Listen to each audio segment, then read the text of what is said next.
So guys, आज के session में हम डिस्कस करने वाले हैं TDS on salary section number 192 को डिस्कस करेंगे। समझेंगे कि भाई टीडीएस ऑन सैलरी की कंप्यूटेशन कैसे की जाती है और उसके साथ साथ आपको बाद में मैं एक्सेल पे जाकर के पूरी कंप्यूटेशन करके दिखाऊंगा और उस एक्सेल यूटिलिटी में अराउंड आप 100, 1000 या कितने भी इंप्लॉइज का टीडीएस कंप्यूट कर सकते हैं उस एक एक्सेल शीट के अंदर। हे गाइस, मैं हूं विवेक फ्रॉम फिनटेक्स प्रो, जहां पर हम बात करते हैं फाइनेंस एंड टैक्सेशन की, और आज हम डिस्कस करने वाले हैं टीडीएस और सैलरी की कंप्यूटेशन कैसे की जाती है।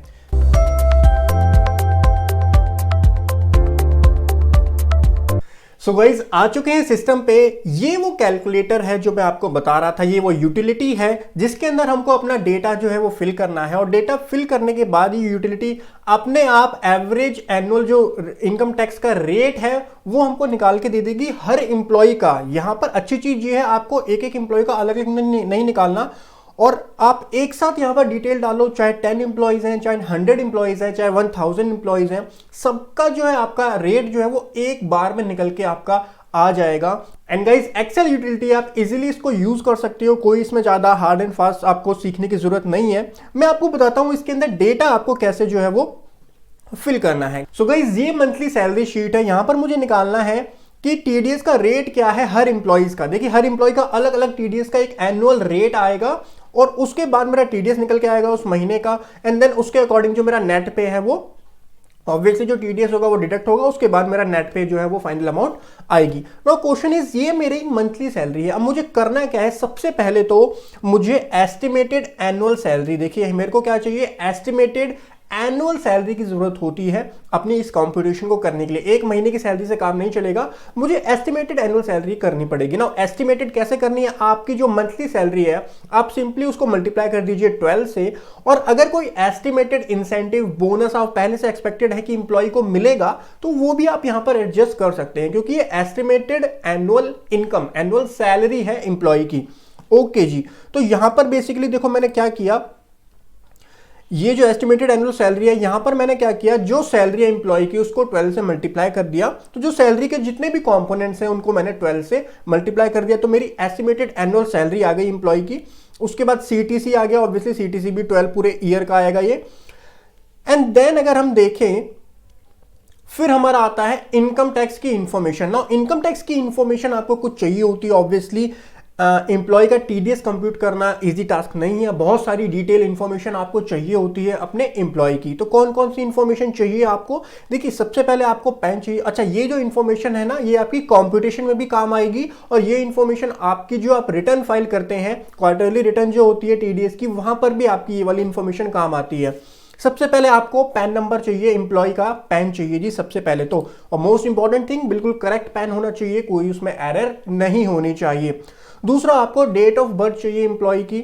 नेक्स्ट, हमको लोकेशन चाहिए, लैंडलॉर्ड का पैन भी चाहिए। अगर आप एचआरए की डिडक्शन क्लेम करना चाहता है एम्प्लॉय, तो लैंडलॉर्ड का पैन भी होना चाहिए। देखिए, एज पर रूल्स जो है, अगर 1 लाख से ज्यादा का रेंट पे होता है तब चाहिए, बट जनरली देखा गया है कंपनी क्या करती है ना, सेफ गार्ड की वजह से सारे एम्प्लॉय से मंगा लेती हैं। तो ये आपकी कंपनी की पॉलिसी पे डिपेंड करता है कि आप मंगाना चाहते हैं सभी से, या आप उस लिमिट को फॉलो करना चाहते हैं। ठीक है, तो यहां पर मैंने सभी का लिया हुआ है। उसके बाद इनकम फ्रॉम लेट आउट से कितनी आ रही है। अच्छा, लेट आउट का मतलब हाउस प्रॉपर्टी की इनकम भी इंक्लूड की जाती है, हाउस प्रॉपर्टी के लॉसेस भी कंसीडर कर सकता है। देखिए, अगर आप सेक्शन 192 को ध्यान से समझे तो एक एम्प्लॉयर जो है वो हाउस प्रॉपर्टी के लॉसेस को कंसीडर कर सकता है, और किसी लॉस को कंसीडर नहीं करेगा। लॉस के केस में वो खाली हाउस प्रॉपर्टी को कंसीडर करेगा, और कोई दूसरे हेड की इनकम जो है उसको भी कंसीडर किया जा सकता है टीडीएस की कंप्यूटेशन के लिए। तो इनकम फ्रॉम लेट आउट यानी हाउस प्रॉपर्टी की इनकम, उसको कंसीडर किया जाएगा। जो उसके ऊपर म्युनिसिपल टैक्स पे की है उसकी इंफॉर्मेशन आपको चाहिए अपने एम्प्लॉय से। Interest paid on self occupied, SO का मतलब सेल्फ ऑक्युपाई पर जो इंटरेस्ट पे किया उसकी आपको इंफॉर्मेशन चाहिए अपने एम्प्लॉय से। उसके बाद जो लेट आउट वाली प्रॉपर्टी है उस पर इंटरेस्ट अगर पे किया है उसकी इंफॉर्मेशन आपको सेपरेटली चाहिए होती है। और नेक्स्ट हमारा है इनकम फ्रॉम अदर सोर्सेज की। मैंने आपको बताया कि किसी और सोर्स की जो इनकम है वो भी इंक्लूड कर सकता है एम्प्लॉयर जब टीडीएस की कंप्यूटेशन करता है तब। तो अगर कोई अदर सोर्स की इनकम डिक्लेयर करना चाहता है एम्प्लॉय, तो वो भी आप कंसीडर कर सकते हैं। उसके बाद बारी आती है डिडक्शंस की। तो बेसिकली डिडक्शंस तो देखिए बहुत सारी होती हैं, बट मैंने जो मेजर डिडक्शंस हैं वही मैं एम्प्लॉय से जो है वो यहाँ पर लेता हूं, और बाकी जो डिडक्शंस होती हैं उनको मैं अदर वाले के अंदर डाल देता हूं, क्योंकि ऑब्वियसली सारा मिला के तो वो डिडक्ट होना ही है। चलिए, तो जो मेन है 80C, 80CCC and 80CCD, 80D जो कि मेडिकल की होती है, 80G एंड 80TT है इंटरेस्ट, जो सेविंग बैंक अकाउंट का इंटरेस्ट वगैरह। और उसके बाद लास्ट में actual rent paid by employ ने कितना एक्चुअल रेंट पे किया ना। इस वाली केस में आपको एम्प्लॉय से जो है रेंट रिसीट भी लेनी है। तो ये सारी जो है एम्प्लॉयर की ऑब्लिगेशंस होती हैं, इन सब चीज़ों को कंप्लाई करें। अच्छा, ये जो डिडक्शंस हैं, इन डिडक्शंस के डॉक्यूमेंटेशन करनी होती है कि एम्प्लॉयर को, तो आपको ये सारे डॉक्यूमेंट जो है वो मांगने हैं। ऐसा नहीं है जो एम्प्लॉय ने बोला उसके बोलने पे आपने डिडक्शन दे दी है, आपके पास डॉक्यूमेंटेड प्रूफ होने चाहिए जो आपके एम्प्लॉय ने आपको प्रोवाइड कराए हैं, उसके अकॉर्डिंग आपको यहाँ पर फिगर्स पुट करनी है। इसीलिए थोड़ा सा लेंथी टास्क हो जाता है। तो ये सारी इंफॉर्मेशन आपको सबसे पहले टैक्स से रिलेटेड इंफॉर्मेशन कलेक्ट करनी होती है कि एम्प्लॉयर को एम्प्लॉय से उसका टीडीएस डिडक्ट करने से पहले। अब हमारे पास सारी इंफॉर्मेशन आ गई है, पूरी एस्टिमेटेड एनुअल सैलरी आ गई, एम्प्लॉय की टैक्स की इंफॉर्मेशन आ गई। अब आपको क्या करना है, अब आपको हमारे कैलकुलेटर में आना है। यहां पर डेटा को सिंपली आपको डेटा एंटर करना है, बस कैलकुलेशन की टेंशन कुछ नहीं लेनी। लॉ में क्या लिखा है, अच्छा ये फाइनेंशियल ईयर 2021 के लिए है, तो जो अपडेटेड वाला है, अभी 2 रेट्स चल रहे हैं 2021 के लिए, 2 स्लैब रेट्स है इंडिविजुअल के लिए, तो वो इसमें कंसीडर किए हुए हैं। आपको कोई टेंशन लेने की जरूरत नहीं है, सारे जितना लॉट का अब तक का कंप्लाइंस है वो इस कैलकुलेटर के अंदर इनकॉर्पोरेटेड है। आपको बस फिगर्स एंटर करनी है, कैलकुलेशन अपने आप इस सिस्टम से हो जाएगी। सबसे पहले एम्प्लॉय का कोड जो है, एम्प्लॉय का कोड आपको मेंशन करना है, तो कॉपी करके अब यहां पर ना पेस्ट मत करना डायरेक्टली, पेस्ट एज वैल्यू करना वो ज्यादा प्रेफरेबल है। Ctrl+Alt+V करके आप वैल्यूज पेस्ट कर दीजिए। पैन नंबर है, एम्प्लॉय का पैन नंबर पेस्ट कर देते हैं यहां पर। अब आपको बस इंफॉर्मेशन को वहां पर एंटर करना है और यहां पर आपको कोई टेंशन नहीं लेनी, सिंपली अपनी इंफॉर्मेशन को यहां पर एंटर कीजिए। एम्प्लॉय का नाम एंटर कीजिए, एम्प्लॉय का नेम आप यहां से जो है यहां पर डालिए, और डेट ऑफ बर्थ आपको डालनी है। एम्प्लॉय की डेट ऑफ बर्थ जो है वो मेंशन करनी है, जिससे पता चलेगा वो सीनियर सिटीजन है या नहीं है। अब जैसे ही आप डेट ऑफ बर्थ डालोगे ना, देखो यूटिलिटी क्या कमाल करेगी, अपने आप उसकी एज कंप्यूट हो गई, अपने आप उसका टाइप सेलेक्ट हो गया कि भाई वो सीनियर सिटीजन है, सुपर सीनियर सिटीजन है या फिर अदर्स है। तो देखिए एज के अकॉर्डिंग, देखिए ये 70 ईयर्स का है तो इसकी सीनियर सिटीजन ऑटोमेटिक आ गया, एक 81 का है तो सुपर सीनियर सिटीजन अपने आप आ गया, बाकी सारे हमारे अदर्स के अंदर कंसीडर हो गए। तो लोकेशन के अंदर आपको क्या डालना है, मेट्रो या नॉन मेट्रो सिटीज। ये बेसिकली एचआरए कंप्यूटेशन के लिए हेल्प करती है, तो आप ये जो है ये भी डालनी आपके लिए जरूरी है कंप्यूटेशन के लिए। तो जो लोकेशन है एम्प्लॉय की आप वो यहां से कॉपी करके सिंपली पेस्ट एज वैल्यू कर सकते हैं। उसके बाद लैंडलॉर्ड का पैन, मैंने आपको बताया एचआरए की अगर एग्जम्पशन क्लेम करनी है एम्प्लॉय को तो लैंडलॉर्ड का पैन भी मैंडेटरी हो जाता है। तो ये लैंडलॉर्ड का पैन जो है वो इन्फॉर्मेशन हम यहाँ पर डाल देते हैं। बेसिकली ये सारी इन्फॉर्मेशन आपके जब आप अपनी टीडीएस की रिटर्न फाइल करेंगे वहाँ पर भी आपको हेल्प करेगी। उसके बाद बारी आती है जी भाई बेसिक सैलरी क्या है, तो बेसिक हमको पूरे ईयर वाली ही डालनी है। तो एम्प्लॉय के पूरे ईयर की जितनी भी बेसिक सैलरी है वो यहाँ पर हम क्या करते हैं, एंटर कर देते हैं एज अ वैल्यू। डीए कितना मिला है, डीए जो है अगर मिलता है तो आप डाल दो, कुछ नहीं है तो आप ब्लैंक छोड़ सकते हो, कोई दिक्कत वाली बात नहीं है। उसके बाद टोटल एचआरए कितना मिला है वो हम वैल्यूज यहाँ पर, अब खाली हमको वैल्यूज डालनी है। ये कैलकुलेटर है, यूटिलिटी है, यहाँ पर आपको कैलकुलेशन कुछ नहीं करनी, देखो कैलकुलेशन अपने आप सिस्टम करेगा। एक्चुअल रेंट कितना पे करा वो आपको डालना पड़ेगा। जो ग्रीन वाले सेल है ना ये ऑटोमेटिक कैलकुलेट होगी, यहाँ पर आपको कुछ नहीं डालना। जो व्हाइट वाले सेल है वहां पर आपको डेटा डालना है इफ अवेलेबल, अगर डेटा नहीं है तो डालने की जरूरत नहीं है आपको। वहां पर एक्चुअल रेंट को आप कॉपी करके यहां पर डाल सकते हैं कि भाई एक्चुअल रेंट एम्प्लॉय ने इतना पे करा। उसके बाद कितनी उसकी एग्जम्प्ट इनकम हो गई, अलाउंस कितना एग्जम्प्ट अलाउंस हो गया एचआरए का, कितना टैक्सेबल हो गया, यूटिलिटी ने अपने आप उसको कंप्यूट कर लिया। उसके बाद हो सकता है इसके अलावा भी कई सारे अलाउंसेस हो सकते हैं। तो टोटल अगर कोई अलाउंस है मैं चेक कर लेता हूं, तो अगर कोई और अलाउंस है उसका टोटल करके आप वहां पर डाल सकते हो। देखो स्पेशल अलाउंस है मेरे केस में, तो मैं स्पेशल अलाउंस को जो है यहाँ पर डाल देता हूँ। और स्पेशल अलाउंस टैक्सेबल ही होते हैं, वो कि एग्जम्प्ट नहीं होते। तो एग्जम्प्ट वाले कॉलम में मैं कुछ भी नहीं डालने वाला और सारे के सारे मेरे टैक्सेबल के अंदर आ जाएंगे। उसके बाद कोई अरियर अगर एम्प्लॉय को मिलता है वो आप यहाँ पर डाल सकते हो। कोई इंसेंटिव बोनस है वो आप यहाँ पर डाल सकते हो। मान लीजिए पूरे साल का कोई बोनस मिलेगा, इंसेंटिव मिलेगा, वो आप यहाँ पर, मेरे केस में मैं एक बार चेक कर लेता हूँ, नहीं है बोनस और एरियर वगैरह तो मैं नहीं डाल रहा। सैलरी फ्रॉम अदर एम्प्लॉय, अगर मान लो बीच में कोई एम्प्लॉय आता है तो उसकी डिटेल भी आपको यहाँ पर डालनी होती है। उसके बाद एडवांस सैलरी कोई दी है वो आपको यहाँ डालनी है, एडवांस की डिडक्शन डालनी है, पीटी की डिडक्शंस है। पीटीए प्रोफेशनल टैक्स होता है बेसिकली, तो प्रोफेशनल टैक्स अगर दिया है तो उसकी डिडक्शन आप यहाँ पर डाल सकते हो। लिमिट हुई है देखिए यहाँ पर मैंने मेंशन भी किया मैक्सिमम अप टू 2500। तो यहाँ पर आपको ना इसका इंफॉर्मेशन भी मिल जाएगी कि किस कॉलम में आपको क्या फिगर्स पुट करनी है। तो पीटी आई गेस इस केस में नहीं होगा, पीटी भी नहीं, पीटी नहीं है, पीएफ ईएसआई है बट पीटी नहीं है, तो हम कुछ नहीं डालेंगे। स्टैंडर्ड डिडक्शन देखिए फाइनेंशियल ईयर 2021 के लिए हमारी 50,000, तो वो ऑटोमेटिक इसने यूटिलिटी ने कंप्यूट की हुई है। तो गाइस नेक्स्ट हमारा हाउस प्रॉपर्टी की इनकम हमको यहाँ पर डालनी है। तो हाउस प्रॉपर्टी की जो डिटेल्स है जो हमने यहाँ पर कलेक्ट करी है, ये रहा लेट आउट की इनकम जो है एम्प्लॉय की, वो हम यहाँ से अपने यूटिलिटी में मूव कर देते हैं सारी इंफॉर्मेशन को। गाइस नेक्स्ट हमारा म्युनिसिपल टैक्स पेड आता है, वो हमको अपनी यूटिलिटी के अंदर डालना है और उसके बाद अपने आप स्टैंडर्ड डिडक्शन वगैरह अपने आप कंप्यूट हो जाएगी। अच्छा, interest paid on self occupied and let out, तो इन दोनों को मैं जरा डाल देता हूं अपनी यूटिलिटी के अंदर। यहां पर पे एज वैल्यू करना, खाली डायरेक्ट वैल्यू मत डालना। और कोई अदर इनकम अगर है तो अदर इनकम भी कुछ इंप्लॉयज की है तो वो भी मैं यहां पर डाल देता हूं। उसके बाद नेक्स्ट हमारी ग्रॉस टोटल इनकम अपने आप कंप्यूट हो जाएगी। डिडक्शंस देखिए, डिडक्शंस जो हैं वो मैं सारी की सारी जो है यहां से अपनी पुट कर देता हूं अपनी यूटिलिटी के अंदर। यहां पे हम सारी डिडक्शंस डाल देते हैं और उसके बाद कोई अदर डिडक्शन नहीं है। उसके बाद देखिए अब यहां पे मैं थोड़ा सा इसको जूम आउट करके दिखाता हूं आपको। ये ना ग्रीन वाले सेल जो है ना ये ऑटोमेटिक कंप्यूट होते हैं, यहां आपको कुछ नहीं करना है। अब ये हमारा टैक्स निकल के आया एज पर ओल्ड स्ट्रक्चर। अब टैक्स वैक्स आपको नहीं कंप्यूट करना, अपने आप निकालेगी utility tax as per old structure. और उसके बाद में अगर आपको दिखाऊं दूसरा जो हमारा है tax as per new structure. ना ये दो टैक्स क्यों निकले हैं, क्योंकि फाइनेंस एक्ट जो अभी आया था उसमें ये वाले जो दो slab rate, new slab rate introduce हुआ था, तो उस न्यू स्लैब रेट के अकॉर्डिंग भी आपको निकालना पड़ेगा ना। तो दोनों के अकॉर्डिंग कंपटीशन यहां पर होगी। ग्रीन वाले सेल्स जो है वहां पे अपने आप कंपटीशन होगी ना। देखिए अब ओल्ड वाले के अकॉर्डिंग तो सिस्टम ने अपने आप सारी कंपटीशन कर दी कि भैया इस इंप्लॉय की नेट इनकम इतनी आ गई, टैक्स पेबल इतना, रिबेट सरचार्ज कुछ है तो एजुकेशन इतना आ गया, total tax payable is this much. Okay जी, तो ये आपका ओल्ड स्ट्रक्चर के अकॉर्डिंग आया ना।